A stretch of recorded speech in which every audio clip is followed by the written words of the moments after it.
May I suggest,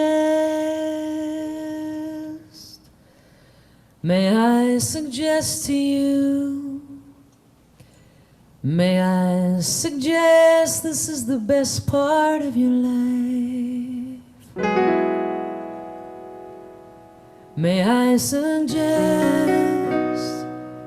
this time is blessed for you, this time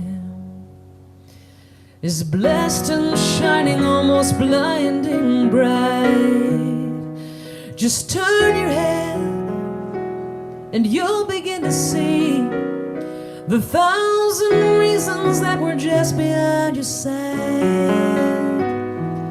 The reasons why I'd suggest to you, why I'd suggest this is the best part of your life.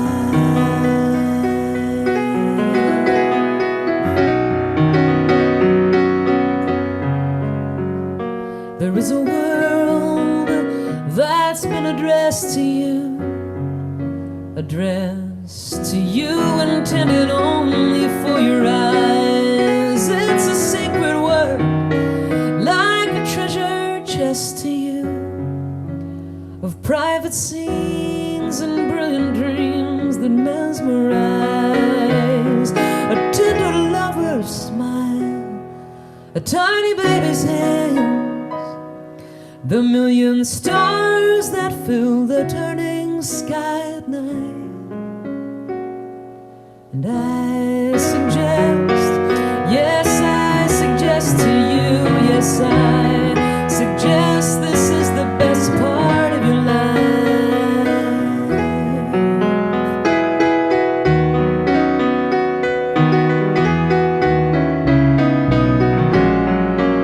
And there is a hope that's been expressed in you. It's the hope of 7 generations, maybe more, and this is the faith that they invest in you. It's that you'll do one better than was done before. And inside you know, inside you understand, inside you know it's yours to finally set right. And I suggest, yes, I suggest to you, yes, I suggest this is the best part of your life.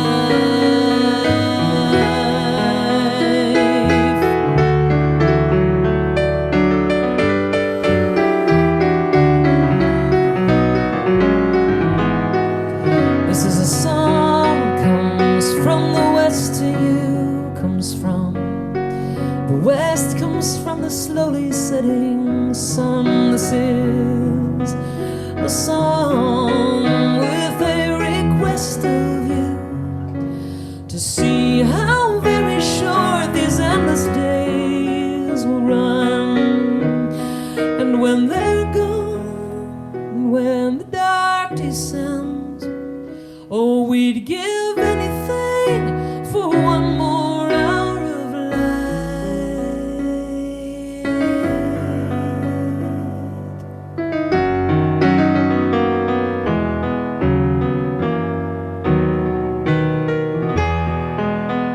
And I suggest this is the best part of your life.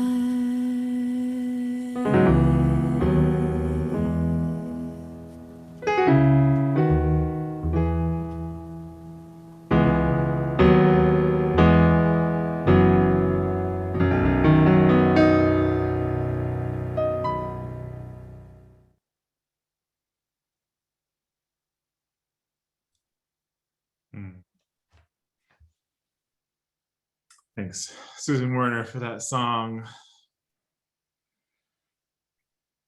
Oh, and if you haven't seen Up, you just have to. It's at least the first part. Madam,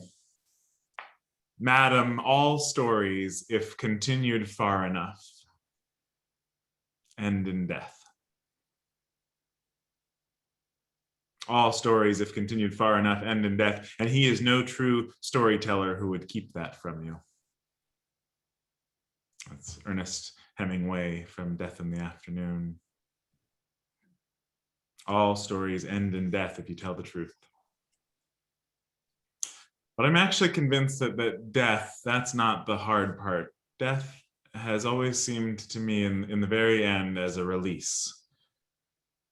And today, talking about the stories that strangle the soul, healing the stories that strangle the soul, it's not death nor sadness or grief that strangles the soul. The soul, from my noticing, is as comfortable weeping in the grief of loss as it is rejoicing in the beauty of a perfect sunset. So what are the stories that strangle the soul?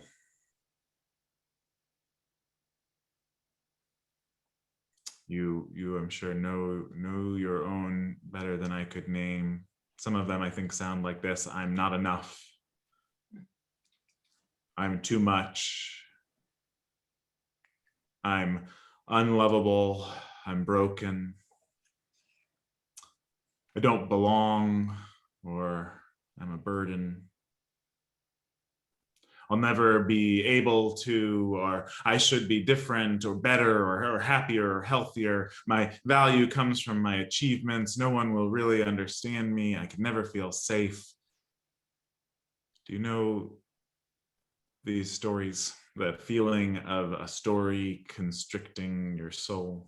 Or if that language doesn't suit, you might think about the purely physical sensation of that constriction, a tightness in your throat or your chest, a clenching in your belly. Perhaps there's a challenge in your life these days that brings those sensations in your body. The stories that strangle the soul, I think, can be quite literal. The more I understand about how the vagus nerve, sometimes called the soul nerve, works, this system of nerves that runs into the belly up to the brainstem, which Darwin named as equal in importance to the brain, the soul nerve, the vagus nerve. According to the researchers Lawrence Heller and Aline Lapierre, this nerve, it can literally become constricted and contorted as we grow up, when developmental needs are unmet, stories becoming lodged that can strangle the soul nerve for a lifetime. You know, the first year that I was here, that I was serving with you, we did a tremendous amount of work on mission. And we came up with a statement that I think does a pretty good job at capturing what we're about here, that statement that we start with every service. And I remember in one of the conversations in that process, Mikey Songster reflected on the idea of healing that had come up a few times in our conversations. He noticed that it seemed important and not necessarily something that had gotten a lot of focus in the culture of the congregation in the past. And his reflection struck me because I think that's something that we struggle with, not just here, but more broadly as Unitarian Universalists. Healing. What would we even need healing from? We who descend from two branches of Protestants who put their faith in an essential goodness. As the old quip goes, you probably have heard this, the Universalists who thought that God was too good to damn anyone to hell, and the Unitarians who thought that they were too good to be damned by God.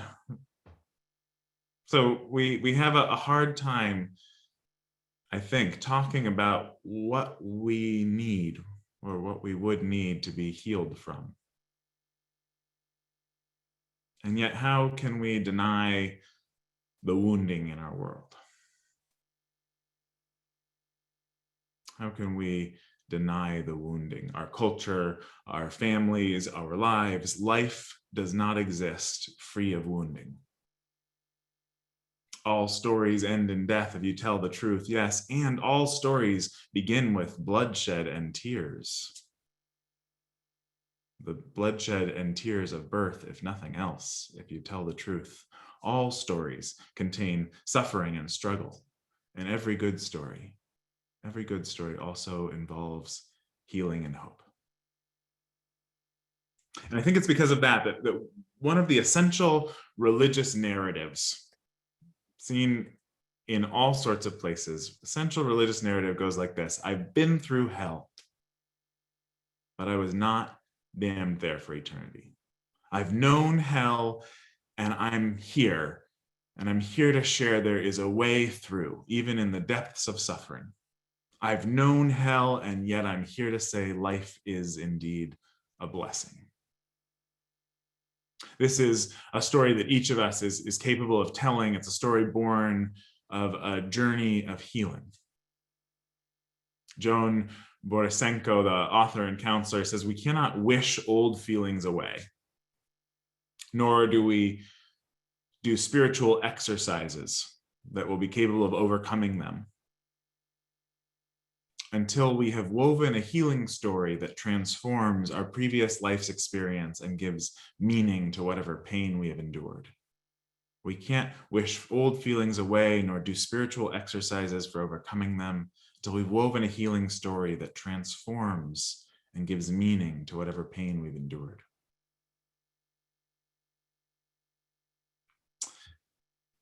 So we speak fairly often, I'm weaving some threads here, don't worry, it'll all come together. We speak fairly often of our 7 Unitarian Universalist principles. I've heard from many of you, about how reading these principles drew them to our faith. And I've also heard people wonder after reading the principles, is this really a religion?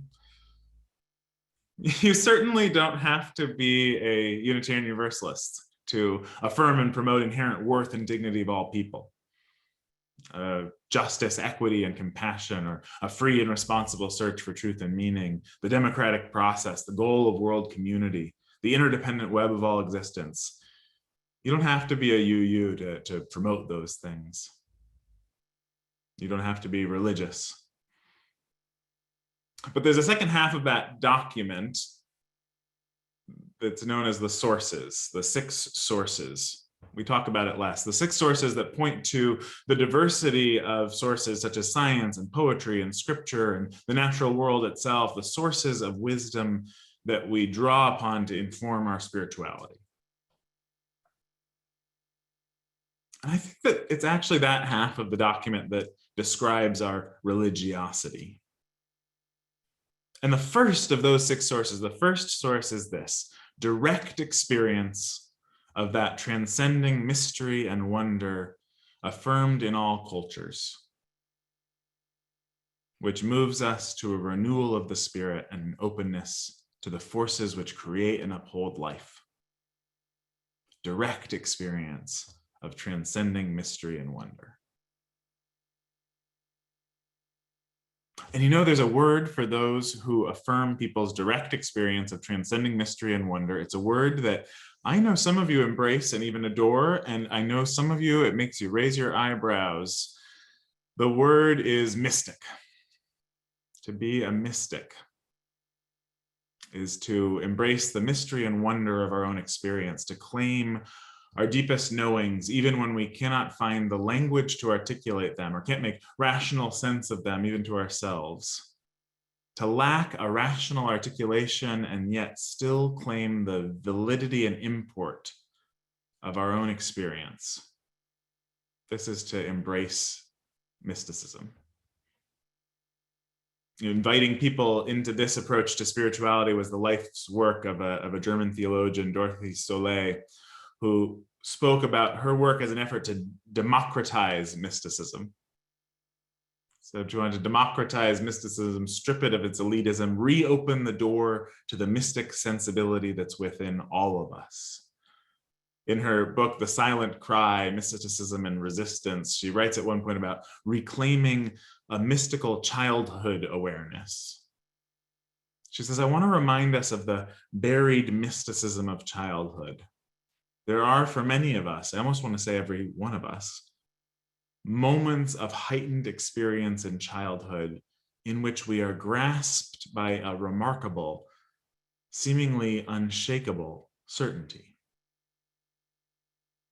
And she says, mystics of the various ages have called upon this buried experience. The academic theological word here to talk about is epistemology. How do we know what we know?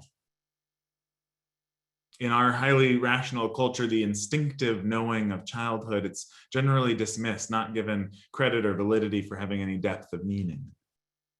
In fact, any source of knowing, outside the rational pursuit of understanding, any source is minimized and rejected or ridiculed. But if you ask anyone about a conviction that they hold, a political conviction, a theological conviction, and then ask, how do you know that to be true? Logical arguments will spring to mind, linear explanations that we can explain and follow, but this is actually what the social psychologist Daniel Kahneman describes as our system 2 thinking, the linear, logical, left brain dominated thinking, which is going into action to prop up a conclusion that we've already made with another part of our mind. A conclusion that our system 1, he says, thinking has already made. It's this system 1 thinking, the right brain dominated system that thinks in image and emotion, impression and intuition, that provides conviction. And where does this system 1 thinking, this mystic brain its slurry of metaphor and feeling upon which to deliver instinctive clarity? Well, everywhere really, but not so much in the rational arguments we dissect in higher education, more in the lasting impression of the blend of picture and words from a favorite childhood book, from the artistry of a film, from the poignancy of a song, from the feeling of belonging we get cheering and clapping together as part of a crowd. These are epistemological sources of how we know what we know. And so here's the tricky thing. And this brings us back to that free and responsible search for truth and meaning. It's discerning when our knowing is connected to a deeper source than our own mind bound in its limited frameworks and experience, its own cultural vantage point.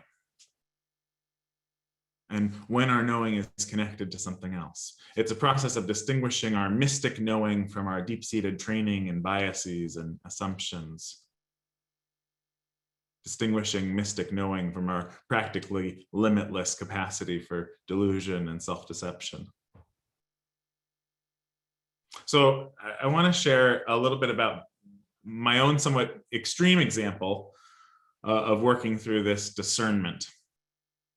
Because some of the greatest mystical knowing for me has come from the extreme states that I've experienced in my own journey with mental health. I've described with you some of what I've experienced with depression, some of what that's looked like, which has contained profound seeds of wisdom, of compassion and empathy. But twice in my life, I've also experienced what's clinically referred to as mania. And these periods of several weeks each, just after I had started college when I was 17, just after graduating seminary when I was 25, they were two of the most incredibly terrifying, exquisitely alive, jarringly destabilizing, and confusingly insightful times in my life. It's been almost a decade now since the last one, and I'm still trying to sort it out, trying to sort out meaning. I've always shared this part of my story with boards and search committees as part of my ministerial record, but I've started feeling called now to also share it more publicly, share about these experiences, both because I think there's tremendous value in destigmatizing mental health experiences like these, but also because these were incredibly important moments in my spiritual journey. And as Dick Park always reminds me with an elegant clarity, sharing and interpreting one's own spiritual journey is the foundation of effective ministry. So I'm trying this out for the first time, sharing these stories publicly. I'm just scratching the surface today, but I'll tell you two silly stories from my experience of psychosis, or what some term, and I like this language, breaks from consensus reality. A little break from consensus reality, a little vacation from it. My experience in those states was that everything had meaning, everything, and not just an abstract meaning, but personal meaning. Everything was somehow about me and relevant to me. So I've mentioned about this time I was hospitalized when I was 17, and in the hospital I was trying to get my feet under me, and I would wake up each morning and try to pull myself together, the logical part of my mind, trying to talk the rest of me into believing that no, this was not some all elaborate play to teach me a lesson. Everyone wasn't an actor putting on a performance to all for me. Though if you had enough Shakespeare, it's not hard to convince yourself that all the world's a stage and all the men and women merely players, and isn't it all here to teach you what you need to learn? But I was holding on to that a little too literally, so I was trying to convince myself that I was indeed in a hospital and the other adolescents were really patients and the staff was really a medical team. And after a few days, I was starting to get there each morning. Until breakfast, because at breakfast we'd all be sitting around the cafeteria room, each with our covered tray in front of us, and all at once everyone would uncover their trays, and there on every single tray was a carton of milk labeled Marcus. Clearly, despite what I had valiantly tried to convince myself of, it really was all about me. It wasn't until the end of my stay there that someone finally explained to me that Marcus was the name of the milk company in the Hudson Valley, like our Clover Farms. I had no idea. And a friend who grew up in the area, a friend who grew up with Marcus milk in the fridge and at every school lunch, oh, he just loves telling this story. Now I know this was just a strange coincidence. Just a random coincidence of names that contributed to a particular state of disorientation. I know it, but I still can't shake the feeling that there was some profound message for me in that hospital and those milk cartons. One more story from when I was 25, just a couple days into my extended break from consensus reality. I was flying down from a nonviolent communication family camp where I just led a teen program in Washington. And I was flying down to San Diego accompanied by one of the elders of the camp who was thankfully concerned about my mental state and well-being. I have to say that in both of these stories, I am very aware of just how much my privilege kept me from further harm, kept me from a path that could have been so much harder. So this elder was accompanying me and we had a layover in Las Vegas, and I became entranced with the slot machine at the gate that we were waiting at. The mythological symbols, I can't remember what kings and queens or gods and goddesses it portrayed, but if you've ever played a modern slot machine, you've seen they're all made of some deeply meaningful story stripped down to lights and numbers and bells and whistles. But these symbols, to me, they seem to be calling out for empathy and understanding. And so I sat at that slot machine for the entire layover. I'm sure I would have been happy there for hours longer, trying to commune with its essential nature, offering what I hoped was the healing of an empathic embrace. I can still remember the hum I felt in my hands. I rested them lightly on the console, closed my eyes, and waited for it to respond, to speak with me. And now I know that slot machines can't be moved by human empathy. But I still can't entirely shake the feeling that maybe if we just listened long enough with a deep enough empathy, anything, even a slot machine, might be healed and transformed.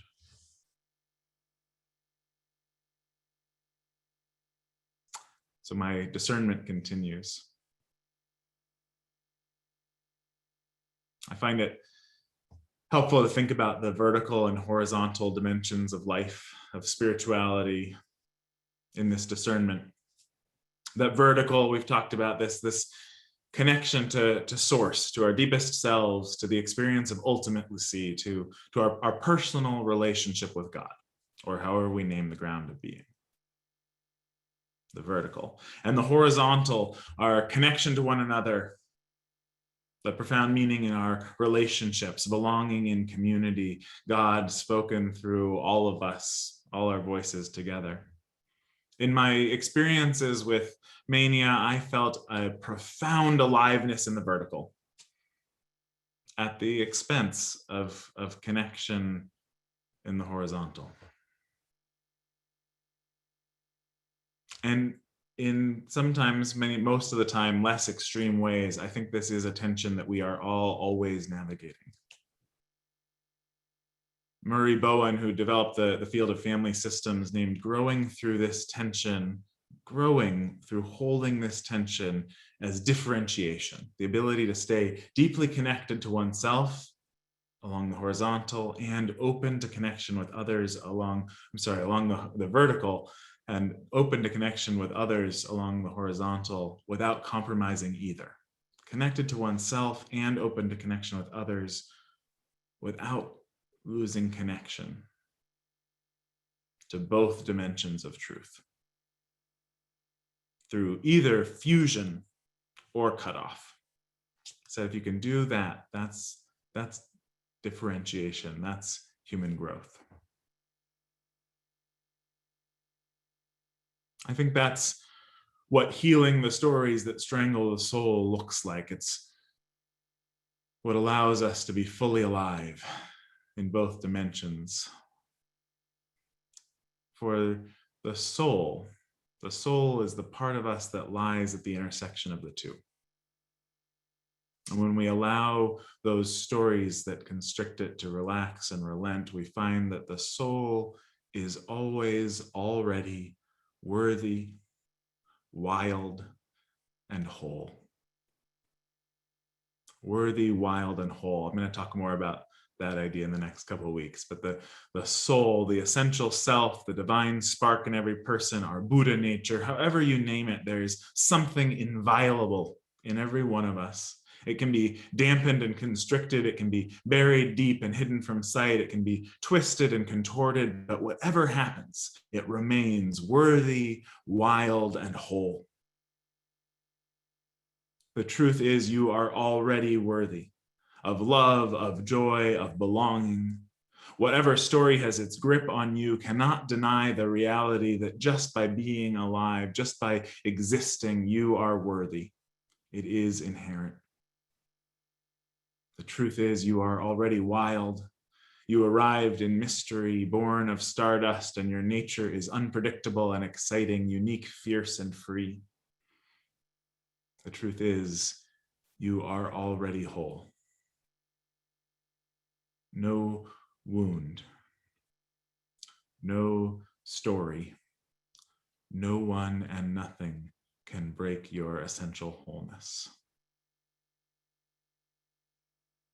May it be so, and amen.